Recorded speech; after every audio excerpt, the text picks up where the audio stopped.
So, we are back mga malakas. So, ngayon, balik na po kami sa pinuntahan namin na yung yung hotel and parang park pa rin. So, tapos na po kami nanghalian, nag-ATV at nanood sa yung motocross race. Well, the ATV experience was quite good din. Like, at least it's quite of a good experience naman. Tapos you can also learn yung yung driving sa mud. I mean, hindi sa mud, hindi ka muddy kanina, pero rough road. Tapos yung sa motocross, tight battles in muddy track. Then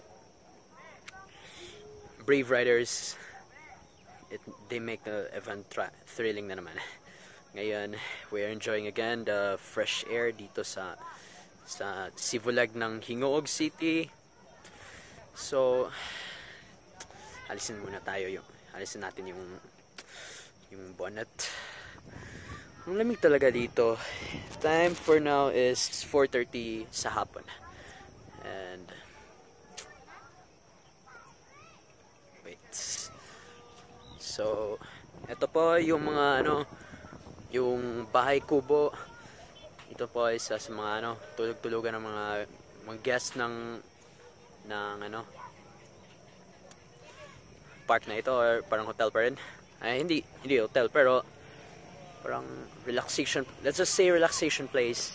Then once again, meron na naman doon yung yung mga bulaklak or yung mga flowers.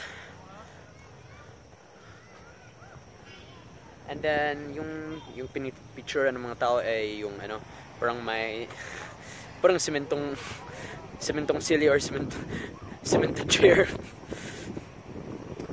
And you can see some, wait, teka lang.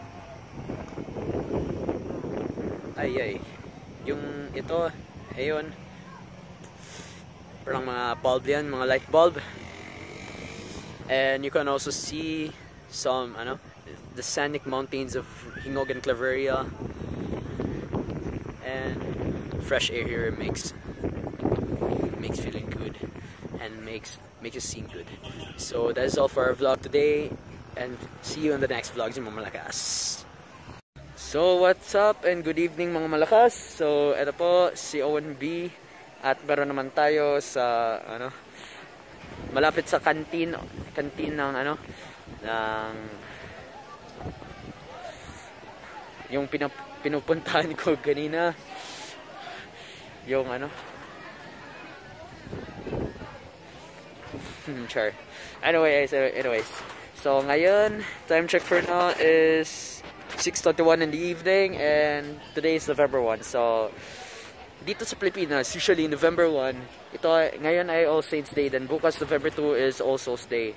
So, ang usual tradition naman ay pupunta yung mga tauhan, yung mga pamilya doon sa mga sementeryo. Pero since meron tayo sa gitna ng COVID-19 pandemic,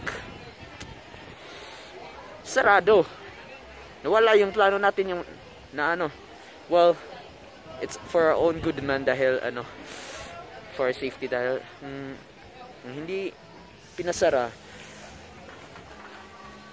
Ayay, halubilo. Tapos may possibility na transmission of yung virus. But anyways, don't forget about it. Let's forget it muna.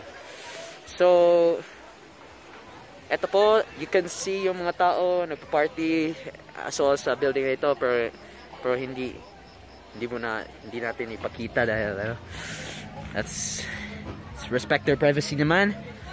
So shout out na lang sa iyo mga nagparty dito. Enjoy your night. I hope you have good memories and you have a good stay dito sa hotel na ito. And tingnan mo yung mga ilaw, yung mga light bulbs, as well as yung mga nakapark na sasakyan dito. And as you can see, yung sign of restored. Wait. Anong nangyari?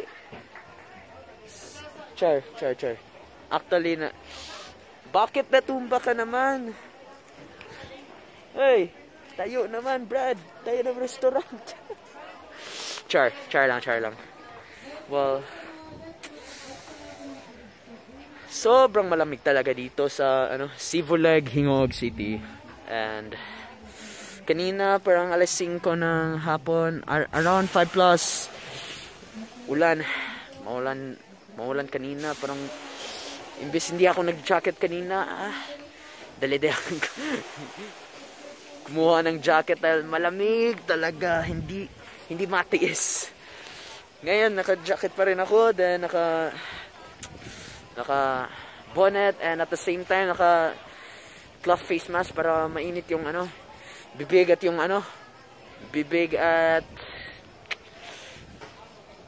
ilong. So mayroon din mga yung mga mesa na parang kawayan pa rin. And meron din yung meron din yung naka-plastic din. Anyways, still the same. Kainan place pa rin yan para kainan at tambayan. And here we go muna tayo.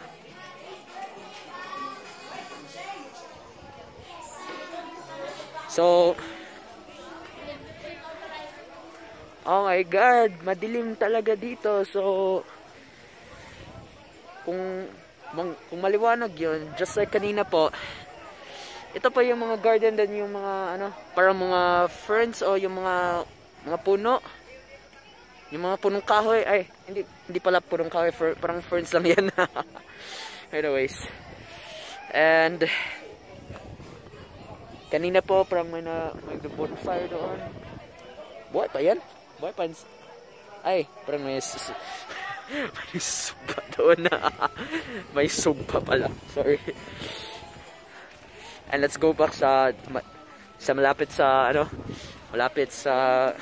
restaurant. Dahil after ilang minuto kakain na kami kasama yung pamilya ko.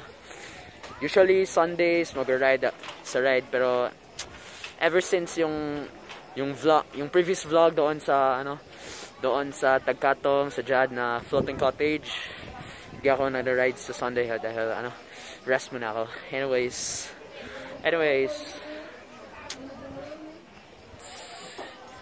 there's always time for relaxation. And bukas po papunta na kami sa parang floating cottage doon sa malapit sa sentro sa Carmen. Hindi nasakop sa Barangay Rojales. Pero ang problema, ewan ko lang if makaka-vlog ako bukas sa floating cottage naman doon sa Rojales, pero dahil parang I will spend my time na mag-online class bukas dahil bakit November 2 holiday sana, pero online class pa rin. Anyway, we have nothing to do since catching up naman tayo.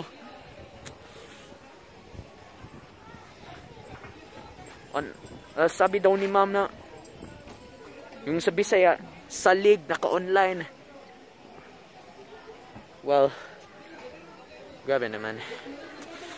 Dahil guarantee nila na, or expectation nila na naka-stay at home tayo, pero reality is reality. And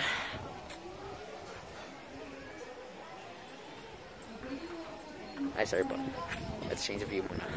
May dumadaan na tao, and ayaw natin madamay sa vlog natin without permission, unless kung gusto, kung malaman nila na nag-vlog tayo tapos gusto sila magpa-shoutout or yung photobomb, kahit photobomb lamang. So oh my God, hangin talaga, parang may lumilipad na trapal. Force of the wind. So, oh my God, parang may kidlat. Once again, happy Halloween sa lahat. Lalo na sa mga ginughost ng mga paasa at na-miss na mga soul na iniwan. Seriously, yes. Ano. Pero, per the sad news, para sa Halloween, okay, but usually, what is Halloween? Halloween is usually the celebration of the dead, or yung ano, yung beliefs about, yung mga kababalaghan. May iba interesado talaga about it dito, pero meron din mga iba natatakot talaga, yung mga aswang, at meron pa. Anyways, let's end this evening vlog, and see you in the next vlog, mga mamanakas. Na parang kakain na kami. See ya.